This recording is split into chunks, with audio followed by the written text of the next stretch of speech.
มื้อนี้ก็ทางแม่เพิ่นอยู่ทางอันเอ่อออสเตรเลียเนาะผู้เพิ่นจะสมทบช่วยกันกับทางอันนั้นนั่นแหละพี่น้องเอ้ยเนาะเพิ่นก็มอบเงินสิเอาเงินมาให้เจ้าบ่หลายดอกน้ำใจเพิ่น โดย เพิ่นก็ยังเบิ่งไปก่อนสำหรับทางครอบครัวเจ้า เรื่องครอบครัว เพิ่ เจ้าน เนาะ ก็ยังเบิ่งไปก่อนได้เงินก็บ่หลายหรอกพี่น้องเอ้ยมันคิดน้ำใจจากเพิ่นเนาะเอาก็หักไป หาได้ 500 ชื่อขนม 500 บาท โดย คนมีน้ำใจ โดย500 บาทเดี๋ยวต้องเอาเงินให้ประมาณนะเพิ่นหาก็เห็นคลิปเพิ่นนะอันนั้น โดยเข้าลง นี่แต่ว่าให้ชุมเจ้าขอบมุกขอบใจแม่เพิ่นเด้อเพิ่นบ่ได้ออกชื่อออกเสียงดอกเพิ่นอยู่ออสเตรเลียเพิ่นก็ซื้ออันกระเพาะกาแฟเด้ให้พ่อตู้แม่ตู้ชื่อส่งเสื้อผ้าให้ซุมเขาแม่ตู้มื้อนี้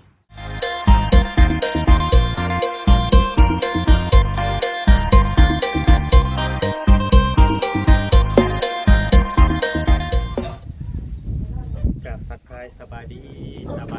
พี่น้อง FC เบิดทุกคนเนาะทั้งฝั่งลาวแล้วก็ทั้งฝั่งไทยหรือว่าอยู่ทางต่างประเทศนํเด้อแม่ๆ FC พี่น้องเนาะแวะเวียนเข้ามาอีกพี่น้องเนาะยังอยู่กับทางเพื่อนของพ่อลุงปอนเนาะเพียงเนาะกับทางไอ้ลำเพิ่นนี้พี่น้องเนาะเอื้อยของอันไปหมดเนาะกับทางเป็นลุงของพ่อจ้อยพี่น้องเนาะเป็นที่เคยของไอ้หมดเนาะแต่ก็แวะเวียนเข้ามาเบิ่งมาชมเข้ามาถ่ายคลิปเนาะเพียงเนาะเบิ่งคลิปแล้วก็อย่าลืมกดไลค์กดแชร์เนาะเบิ่งโฆษณาให้บ่เวียงนํพี่น้องเนาะจากคลิปนั้นสู่คลิปนี้ก็ขอขอบคุณขอบใจ FC เบิดทุกคนพี่น้องที่เข้ามาเบิ่งมาชมเข้ามาให้กำลังใจคอยกดไลค์กดแชร์เนาะเพียงเนาะอย่างไรก็ขอขอบคุณขอบใจหลายแม่ๆที่ว่าคอยซัพพอร์ตแล้วก็คอยสนับสนุนเนาะเพียงเนาะว่าสิอยู่ไทยหรือว่าอยู่ลาวเนาะอยู่ทางต่างประเทศพี่น้องเพิ่นคอยให้กำลังใจเฮานะพี่น้องเนาะอย่างไรก็เบิ่งชมนํกันพี่น้องเอ้ยเดี๋ยวว่ายังสิเป็นกล้องให้เบิ่งอยู่ทางเฮือนของเพิ่นเนาะพี่น้องพี่น้องเอ้ยเนาะนี่ทานเพิ่นก็คือว่ายังซ้ำเก่าพี่น้องตั้งแต่บ่เวียงมาแต่มื้อแรกๆพุ่นคือว่ายังซ้ำเก่าคือว่าขายบ่ตัวได้เนาะพี่เนาะเป็นชานนั้นเป็นของเพิ่นก็อย่างประมาณนี้แหละพี่น้องเอ้ยเนาะแต่ว่าเฮือนนี่ก็เพิ่นก็อยู่มาหลายปีแล้วเป็น2-3 ปีแล้วบ่แต่กี้เพิ่นอยู่น้ำหลังตัวอยู่เพิ่นมางออกอันพี่น้องเนาะตะกี้แต่ก่อนเนาะพี่เนาะอยู่หลังนั้นพี่น้องเนาะอยู่หลังนั้นเนี่ยก็ย้ายมาอยู่นี้หรือว่าทางเพิ่นนี่เป็นคนที่เลี้ยงขอลุงคุณตาคุณยายบ่เนาะพี่เนาะเราก็เลยทักทายมาถามเบิ่งพี่น้องเนาะแวะเวียนเข้ามาเบิ่งอีกเทื่อนึงพี่น้องเนาะเพื่อสิหาเงินเฮ็ดไร่ซำนี้ก็โอ้เพิ่นว่าถือว่าโดนเติบเพิ่นว่าเนาะเพราะว่ามันลมแห้งเขาสิเข้าไปนั่งอยู่นี่ตั้งกล้องอยู่นี่จักหน่อยเนาะพี่เนาะมันลมไม่ดีมื้อนี้2 มื้อ3 มื้อนี่แหละลมน่ะลมแห้งพี่น้องเนาะ3 มื้อแล้วล่ะเนี่ยพี่น้องเพื่อนชานน้ำแปลนของเพิ่นแต่ว่าเป็นสังกะสีอันธรรมดาเนาะเพียงว่าเป็นหูกองปองแกงๆแล้วสงสัยเราก็สิมั่งออกจากตัวอื่นนำออกขึ้นในไรพี่น้องเลยเดือนเราก็ยังดีแต่ว่าเราไล่แพ้ผ้าดีแต่นี่แพ้ผ้าเอ้าเป็ดพี่น้องเลยคอนกุ้มเป็ดแลนกัน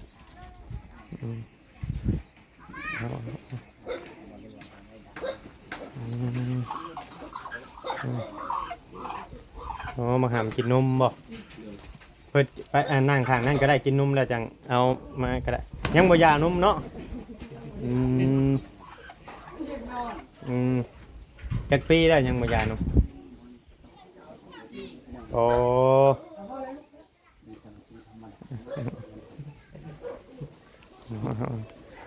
พี่มานั่งน้ำแม่พี่ดูนั่งน้ำกันพี่นั่งน้ำพ่อพี่ไหมนั่งน้ำพ่อพี่หากระตื่นนอนบ่นั่งพุ่นก็ได้เจ้านั่งอยู่ห่างนั่งก็ได้เขานั่งนี่ก็ได้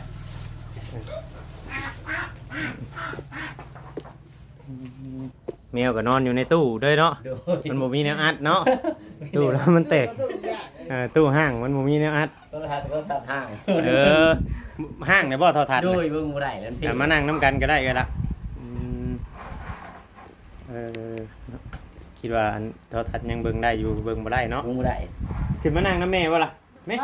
มาลงมาขึ้นมานั่งมาเถอะมานั่งน้ำแม่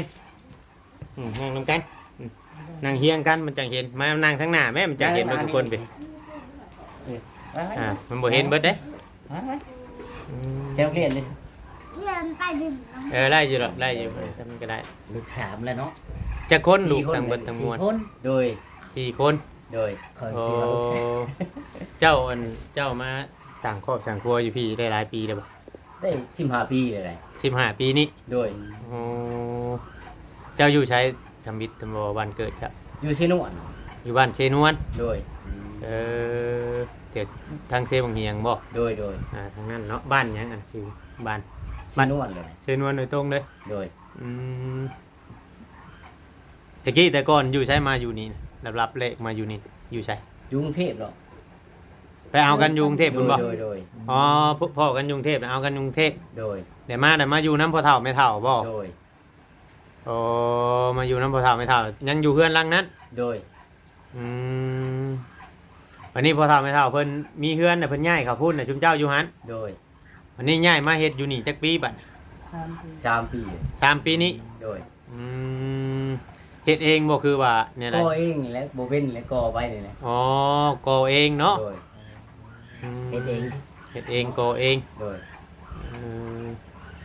ให้อันซื้ออุปกรณ์ให้อันลูกเต้าหาเงินบ่ หาเองนี่แหละไปเฮ็ดงานผ่านลูกก็เข้าไป อ๋อลูก ยังน้อย จักปีน่ะ 15 ปี โดย ไปทำงานอยู่ไทย โดย เอ ตอนแร อก ก็มันอยู่คนในบ้านเลยเนาะ อยู่ที่นู่นตอนแรกนะ อืม ใช่แต่ยังน้อย 15 ปีแล้วก็ยังป้าพ่อป้าแม่ไปได้เนาะ แม่ เออ15 ปี แล้ว ก็ เพื่อนก็ไม่ได้แพงเราแนวเด็กหน่อยไปทำงาน อยู่น้ำเอ้ยน้องบ่ อยู่ในคนไทยเนี่ยแหละแต่เขาที่ว่ามันยังน้อย เดี๋ยวเพิ่นให้เดือนเท่าไหร่บัด เพื่อนมัน6,000 เดือน 6,000ให้เดือนหนึง6,000เด็กน้อยเนาะ โดย คือเว้านะครับเอาบัดเฮายังน้อยบ่ยันบ่ได้เนาะ โดย ยันเพิ่นบ่ฮับแน่ยันเพิ่นบ่เอาแน่ถือว่าให้หน้าจักก้านี่พอเฒ่าไม่เฒ่านี่เป็นชิ้นส่วนเอาให้เฮ็ดนะแต่ว่าท่านได้ปานกัน โดยแม่ แต่ว่าบัตรชี้ข้าวชี้น้ำเลยเปลี่ยนกันชี้กับป้ากับลุงบ่ โดย โอ้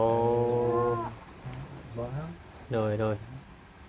ช่วงนี้น่ะคือว่าบ่ได้คอยลงทานบ่นั่นที่ว่าเจ้าได้ช่วยเวียกเขาทั้งเขาพอจอยเขา โดย ยา แม่ หน่อมาก อ๋อ แต่ว่าแรงซอยเขาแน่ตัวเองก็ สอยน้อง อืมคำสิป้าให้เฮ็ดแบบย่านเฮ็ดบ่เป็นเนาะ โดย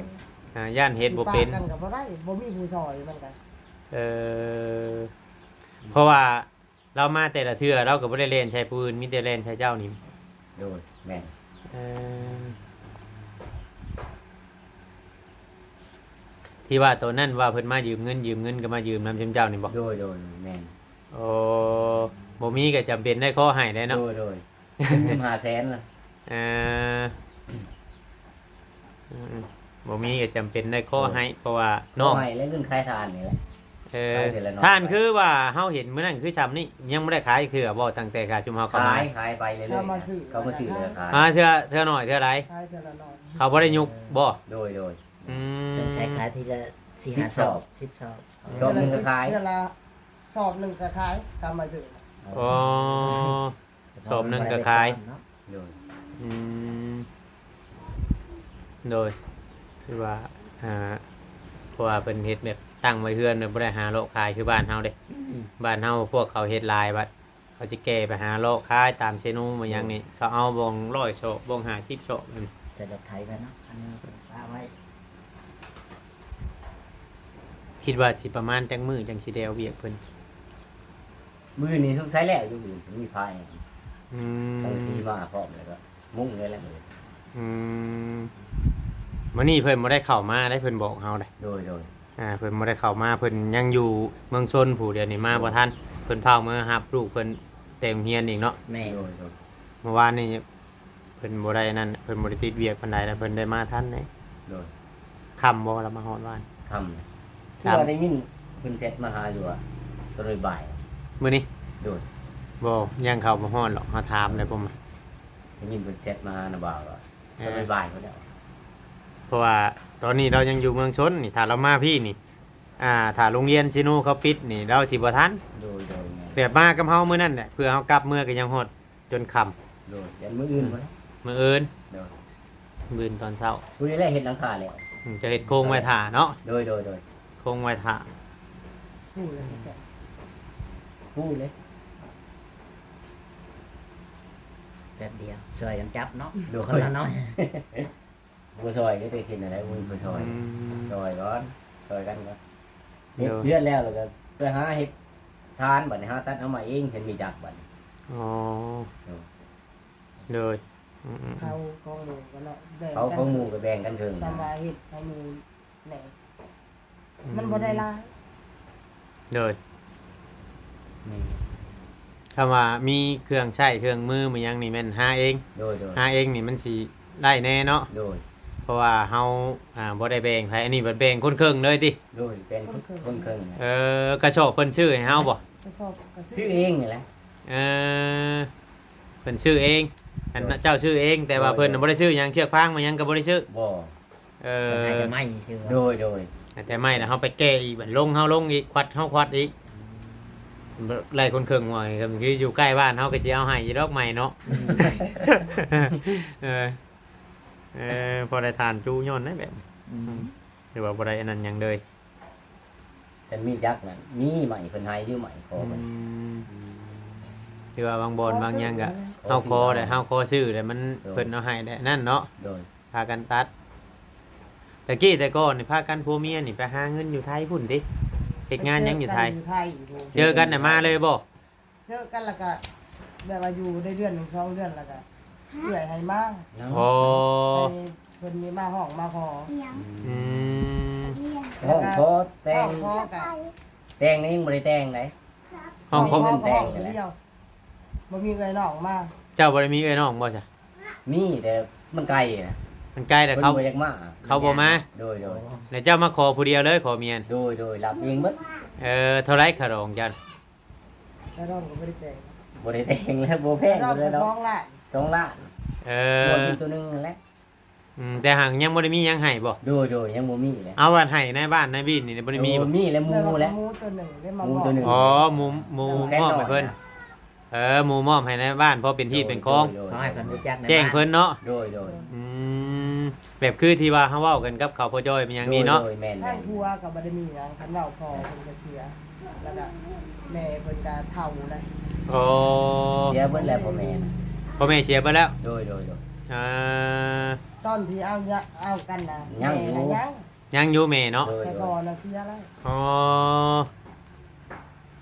ได้เมื่อจักเทื่อแล้วข่าวว่านั่นหลายปีแต่บ่ได้เมื่อ ห บ้า ลาน ยปีเลยบ่ได้มื้อ แต่ถ้าแม่เสียนี่เราก็บ่ได้เที่ยวเมือง เสียนี่คนนั้น อืม แต่ว่าบ่มี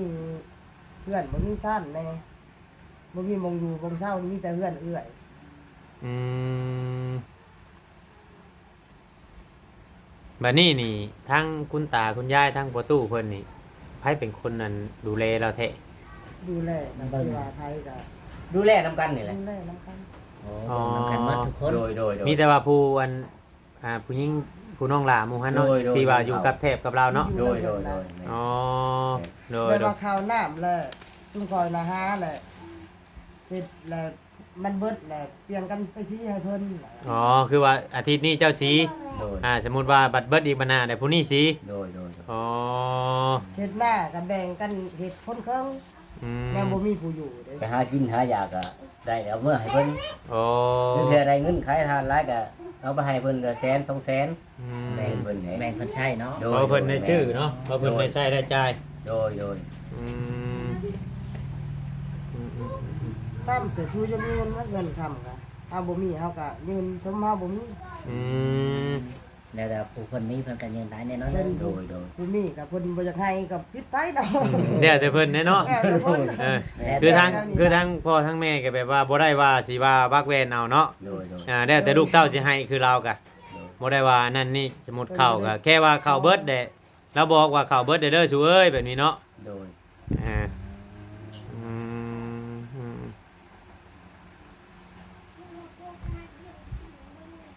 แต่กี้แต่ก่อนก็แบบมันคิดอยู่บ่ว่าแบบสิมี YouTube มันยังเข้ามาถ่ายซุมเจ้า บ่คิดแล้ว ฮะ บ่ฟันเลย บ่พันเนาะ บ่โดย บ่ได้มีคนคอยเข้ามาบ่ในหมู่บ้าน บ่มีเลย เห็นแต่ในโทรศัพท์เนาะ โดย เออ เฉพาะเขาแม่ตู้เพิ่นจังบ่จักหยังว่าชุมเฮามาหยังเนาะ โดยแม่น เราบ่ได้จักได้ว่าชุมเฮามาหยัง ทำ อืม ที่เฮาก็ยังบ่รู้ แต่คนก็ยังบ่ฮู้กันเลย เออเพราะว่ามันบ่มีคนเคยเข้ามาพี่น้องเนาะ โดย สมมุติว่าคำคือเฮาเฮ็ดเฮือนเฮ็ดชานขึ้นนี่ย่านเป็นหลังทำบิดบ่จักบ่ โดย นำหมู่บ้านนี่แหละ แม่นโดยแหละ ยังบ่มีภัยบ่ ยังบ่มี อื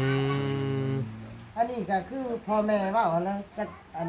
สิเชื่อได้จำได้เพิ่นบ่เชื่อนะเพราะว่าบ่มีคนเคยเห็นน่ะนะ เออเราเว้าอยู่เราว่าเราบ่เชื่อเฮาเราว่าเว้าไปก็ย่านอายหมู่ย่านเอ้ม อ้าวก็ยันหมู่มาเว้าว่าในไสว่าเขาสิมาเฮ็ดเรือนเฮ็ดซ่านให้แล้วจักสิตอบหมู่ได้ไรหั่นนะ เราก็เป็นเราคิดถือแล้วเรานั่นน่ะเราย่านหนึงมา แต่มันเกิดขึ้นจังเว้าเพิ่นว่าลูกเอ้ยว่า ในไรจังกันพากันไปเมียนคืออันเดินเมียนที่ชมวาน ได้ยินเพิ่นเว้านี่แล้วได้ยินบอกว่าไปเมียนเด้อว่ะบ่มียน เฮาว่ามื้ออื่นเนี่ยเฮาบอกกันน้องกันอ้วนว่ามื้ออื่นเนี่ยเคลียร์พื้นที่เด้อ โดย เพิ่นเลยอาจจะสอนจุนเจ้าพังเนาะ โดยแม่นล่ะ เออ ทีแรกน่ะเพิ่นว่าจะเอาไก่กุเผาแล้วเขาบ่ให้เอาตัวนั้นมันบ่คักตัวทางโลด อืม บนทาง มันบ่ได้เบะเฮาวัดเฮาเทคเบิ่งเนี่ยมันบ่ได้เบะเลยเฮาก็เลยอันมาเทคตัวนี้น่ะท่านได้เทคเลยเฮาสิให้เจ้าถือเม็ดออกไปพุทธบัดเฮาก้าวขาเฮากลับออกไป โดย มันบ่ได้แต่เฮาก็เลยบ่ได้เทคนำหัด เออ มันบ่ได้แบบที่ผู้ใหญ่เพิ่นส่งมาให้เฮาเบิ่ง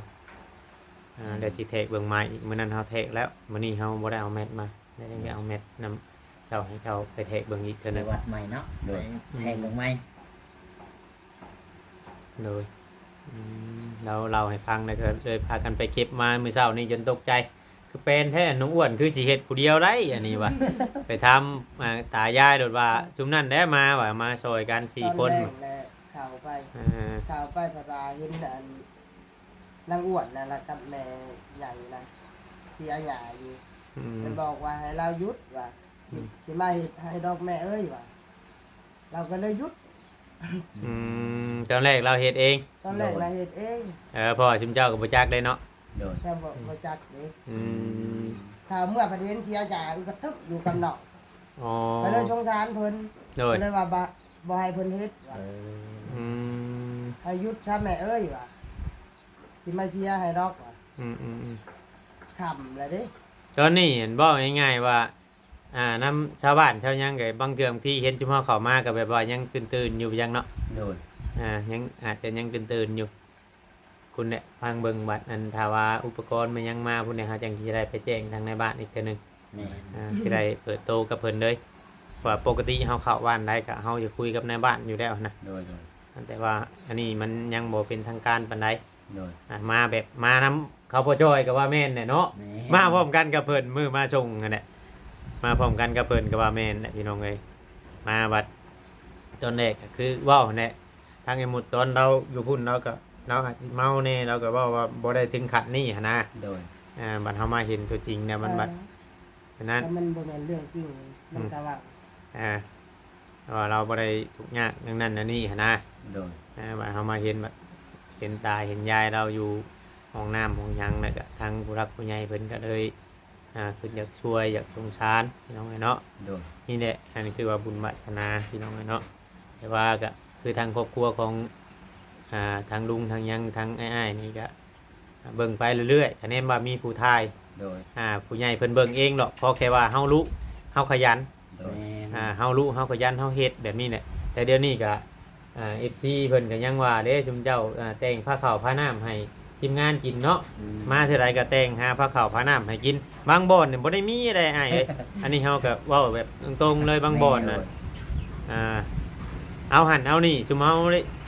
ซื้อเอาจ่ายเงินเอาอยากได้หยังน่ะ โดย แต่อันนี้ก็เห็นอ๋อทางลุงเราแก่ก็ถามเราขึ้นหานเราบ่เอาจักขึ้นไปเนาะ โดย ตกเลยติ บ่ตอนแต่เฮาเฮ็ดตะกี้เฮาเอาจักขึ้นไปเฮาตัดลงเทื่อสันตัดลงเทื่อสัน ตะกี้เฮาก็เฮ็ด เฮาก็เฮ็ดคือกันเฮ็ดทานกะเฮาก็เฮ็ดทานมาก่ แต่ อน เก่าเพิ่นให้คอยเล็กไปตัดเอาคนบ่อยากย่าน อืมถือว่าดีคือกันแบบจังกับมันยันภาพเนาะ โดย มื้อนี้ก็ทางแม่เพิ่นอยู่ทางอัน ออสเตรเลียเนาะผู้เพิ่นจะสมทบช่วยกันกับทั้งอันนั้นนั่นแหละพี่น้องเอ้ยเนาะเพิ่นก็มอบเงินสิเอาเงินมาให้เจ้าบ่หลายดอกน้ำใจเพิ่น โดย เพิ่นก็ยังเบิ่งไปก่อน